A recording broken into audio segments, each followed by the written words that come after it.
हरे कृष्णा आप सभी को। आज हम सुनेंगे पौष मास की कथा।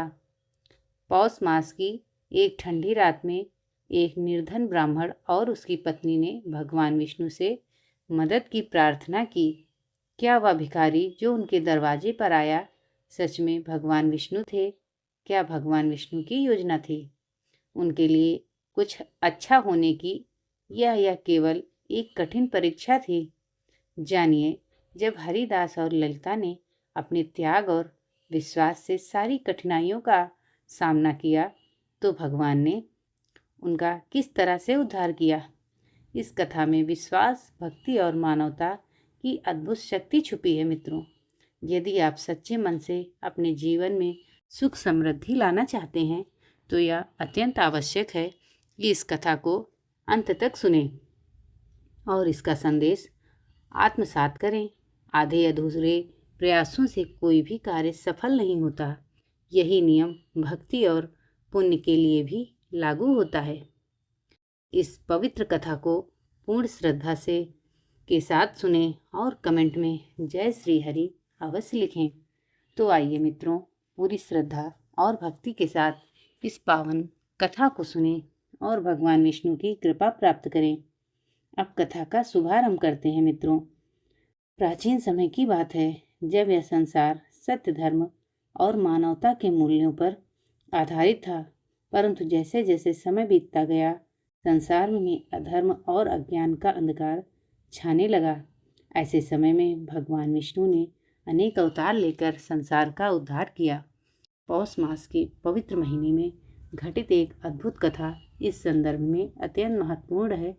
यह कथा न केवल भक्ति और विश्वास का संदेश देती है, बल्कि मानवता के मर्म को भी उजागर करती है। पौष मास की एक ठंडी रात थी। धरती पर घना कोहरा छाया हुआ था। लोग अपने घरों में दुबक कर बैठे हुए थे। एक छोटे से गांव में एक निर्धन ब्राह्मण, उसकी पत्नी रहते थे। उनका नाम हरिदास और ललिता था। हरिदास एक पवित्र और धर्मपरायण व्यक्ति थे जो दिन रात भगवान विष्णु की आराधना में लीन रहते थे। परंतु निर्धनता ने उनके जीवन को कठिन बना दिया था। उनके पास न तो पर्याप्त अन्न था और न ही ढंग के वस्त्र। ललिता को चिंता सताती कि वह अपने बच्चों को कैसे पालेगी। परंतु हरिदास हमेशा कहते, ललिता चिंता मत करो, भगवान विष्णु हर जीव की रक्षा करते हैं, वे हमारी भी करेंगे। मित्रों, एक दिन भगवान विष्णु ने लक्ष्मी जी से कहा, धरती पर हरिदास और ललिता जैसे भक्तों की परीक्षा लेनी चाहिए। लक्ष्मी जी चिंतित हो गई और बोली, प्रभु वे पहले ही निर्धन और कष्ट झेल रहे हैं।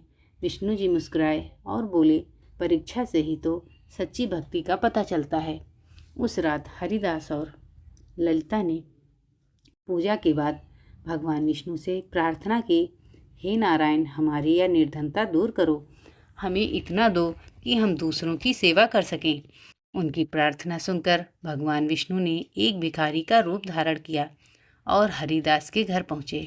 मित्रों, भिखारी ने दरवाज़ा खटखटाया और कहा, भूख से मेरी जान निकली जा रही है, क्या तुम मुझे कुछ खाने को दोगे? हरिदास ने बिना एक पल गंवाए अपना बचा हुआ एकमात्र रोटी का टुकड़ा उसे दिया। ललिता ने उसे ठंडी रात में अपनी चादर उसे उड़ा दी। भिखारी ने मुस्कुराते हुए कहा, तुमने अपनी निर्धनता की परवाह किए बिना मेरी मदद की, भगवान तुम्हारी इच्छाएं पूरी करेंगे। यह कहकर वह अदृश्य हो गया। हरिदास और ललिता यह देखकर चकित रह गए और समझ गए कि यह स्वयं भगवान विष्णु थे। मित्रों, भगवान विष्णु ने उनकी भक्ति की परीक्षा लेने के लिए उनकी कठिनाइयां और बढ़ा दी। उनके घर का छप्पर टूट गया, खेत में फसल सूख गई और उनका एकमात्र सहारा गाय भी बीमार पड़ गई। ललिता रोते हुए बोली, हे प्रभु, आपने यह क्या किया? हम पहले से ही निर्धन थे, अब तो कुछ भी नहीं बचा। हरिदास ने उसे सत्तावना दी, ललिता, हमें भगवान पर विश्वास रखना चाहिए। यह सब उनकी इच्छा है, शायद हमारे लिए कुछ अच्छा ही होगा। मित्रों, हरिदास के पड़ोसी माधव और उनकी पत्नी, जो संपन्न थे लेकिन स्वभाव से क्रूर और स्वार्थी, उनकी कठिनाइयों पर हंसते थे। एक दिन माधव ने हरिदास से कहा, तुम्हारे भगवान तुम्हारी इतनी परीक्षा क्यों ले रहे हैं? क्या तुम्हारी भक्ति का कोई फल नहीं मिल रहा? हरिदास ने शांतिपूर्वक उत्तर दिया, परीक्षा जीवन का हिस्सा है। भगवान विष्णु हर किसी के लिए सही समय पर न्याय करते हैं। मुझे उनकी योजना पर पूरा भरोसा है। यह सुनकर माधव ने हरिदास की और भी खिल्ली उड़ाई, परंतु हरिदास ने उनकी बातों को अनसुना कर दिया और अपने कर्म में लगे रहे। इस कठिन समय में ललिता ने अपनी सबसे प्रिय वस्त्र की साड़ी, जो उनकी शादी के समय की थी, बेचकर कुछ अनाज खरीदा। उसने हरिदास से कहा, मैं जानती हूँ यह अनाज ज़्यादा दिन तक नहीं चलेगा, लेकिन हमें भगवान पर भरोसा रखना चाहिए। हरिदास ने उसकी त्याग भावना को देखकर उसकी प्रशंसा की और कहा, यह तुम्हारा त्याग निश्चित ही भगवान को प्रसन्न करेगा। मित्रों, पौष मास की पूर्णिमा की रात थी। हरिदास और ललिता ने मिलकर भगवान विष्णु की पूजा की। उन्होंने दीप जलाए और भजन गाए। उनके मन में केवल भक्ति और विश्वास था। उसी रात भगवान विष्णु ने स्वप्न में हरिदास को दर्शन दिए और कहा, तुम्हारी भक्ति और त्याग से मैं प्रसन्न हूँ। तुम्हारी कठिनाइयाँ अब समाप्त होंगी। अगली सुबह हरिदास और ललिता के घर के बाहर एक चमचमाती हुई स्वर्ण मूर्ति प्रकट हुई और वह मूर्ति भगवान विष्णु की थी। साथ ही उनके खेतों में हरी भरी फसलें लहराने लगीं और उनकी गाय स्वस्थ हो गई। उनके घर के टूटे हुए छप्पर की जगह एक सुंदर नया घर खड़ा हो गया। मित्रों, हरिदास ने इस समृद्धि को केवल अपने तक सीमित नहीं रखा। उन्होंने गांव के सभी निर्धन लोगों की सहायता की। उन्होंने निर्धनों को भोजन और वस्त्र वितरित किए।